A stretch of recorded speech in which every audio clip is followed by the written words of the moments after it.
Visualize this. You're standing in a small-town diner. The kind of place that smells like bacon grease and coffee. The kind of place where truckers grab pie at midnight and locals meet every Saturday morning after church. Now imagine you're renovating this diner.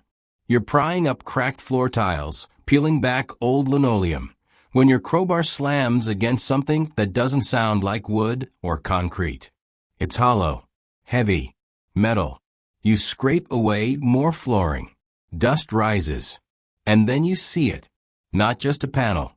Not just an old hatch. But a massive slab of steel, an underground safe, bolted into the very foundation of the building. And here's the kicker. No one, locksmiths, safecrackers, historians, has ever been able to open it. Some say it holds mob treasure. Some say it hides something far darker. And some whisper maybe it was never meant to be opened at all. This isn't just a locked box. It's a locked story. A mystery sealed in iron. Tonight, we dive into one of the strangest unsolved mysteries of modern America. The Minnesota diner safe. The safe that no one could open. So grab your coffee, dim the lights, and let's go back to where it all began. It's 2011.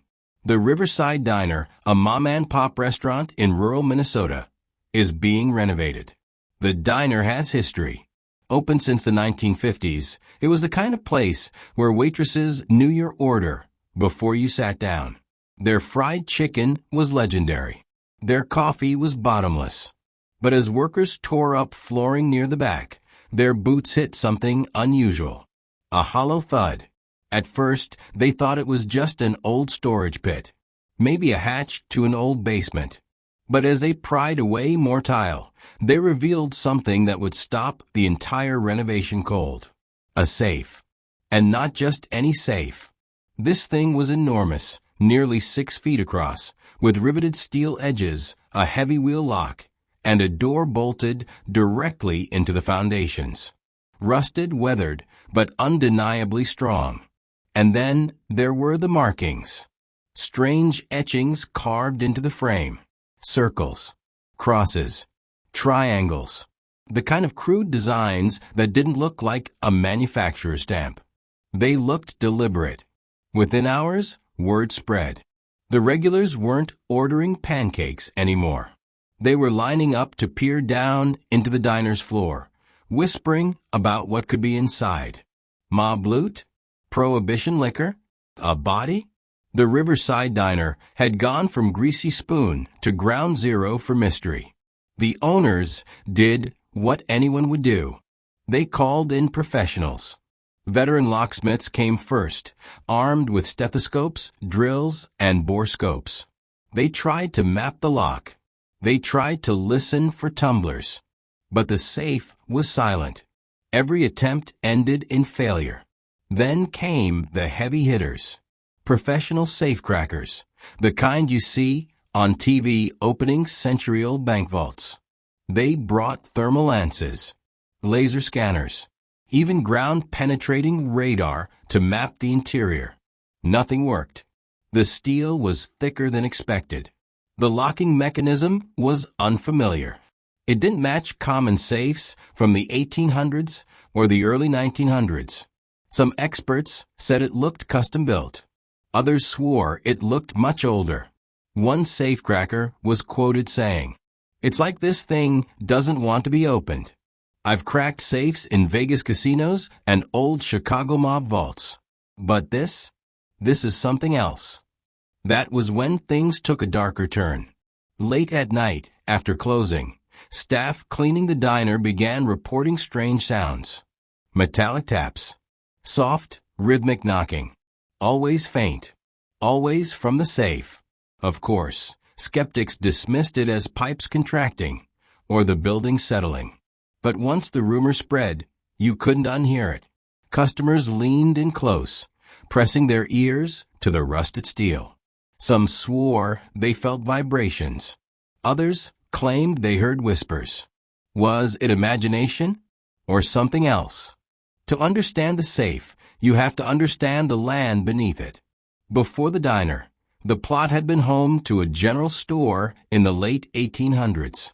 Before that, in the 1850s, it was part of a trading post along the river. And before that, native tribes considered the bend in the river nearby sacred ground. Oral traditions spoke of the land being marked. Historians connected dots. Could the safe predate the diner by decades? Could it have been part of a trading post vault, or even older? The leading theory is that the safe holds mob loot. During Prohibition in the 1920s, Minnesota was crawling with gangsters. Figures like Kid Canny ran speakeasies and gambling dens. Could this be one of their vaults, hidden in plain sight? But critics push back. The steel looked older than the 1920s. And what about the carvings? Some suggest the safe was once part of a traveling bank vault from the 1800s, repurposed when the diner was built. Plausible. But again, the carvings don't fit. Then comes the darkest theory, that the safe isn't meant to protect something inside. It's meant to contain its folklore from native oral traditions, speaks of spirits bound by iron, of dangerous entities sealed away underground. Could the safe be less of a vault and more of a prison? And of course, there are the skeptics. They argue it's all hype. The safe may be empty. The knocking? Just pipes. The carvings? Just scratches misinterpreted. But if it's that simple, why hasn't anyone managed to open it? By now, the safe was a full-blown legend. The diner leaned into it, making it part of their identity. The safe that can't be opened became their tourist hook. Visitors drove from hours away to snap photos. Locals spun ghost stories. Some swore the diner's lights flickered whenever anyone tampered with the safe. Teenagers dared each other to touch the carvings at midnight. One girl claimed she felt the metal pulse beneath her hand. The legend wasn't fading. It was growing. In 2017, a YouTube exploration team visited the diner. They live-streamed their attempt to probe the safe with ultrasound scanners and borescopes. Thousands tuned in. But the stream kept glitching. Static interference. Cameras cut out. Microphones buzzed. At one point, the feed went black for 12 seconds. When it came back, a faint knocking was captured on audio. Coincidence? Technical malfunction? Or something darker? People often ask, why not just blow it open? 2 reasons. First, the diner owners refuse. To them, the safe is history, a tourist draw. Even if it's empty, destroying it would kill the legend. Second, fear. What if it's dangerous? What if it holds old explosives, toxic chemicals, or if the legends are true, something else? Sometimes leaving something sealed feels safer. Today, the safe still sits under the Riverside Diner. Unopened, untouched. It has baffled professionals. It has sparked folklore. It has survived a decade of speculation. Hit subscribe, like and share for more mystery videos.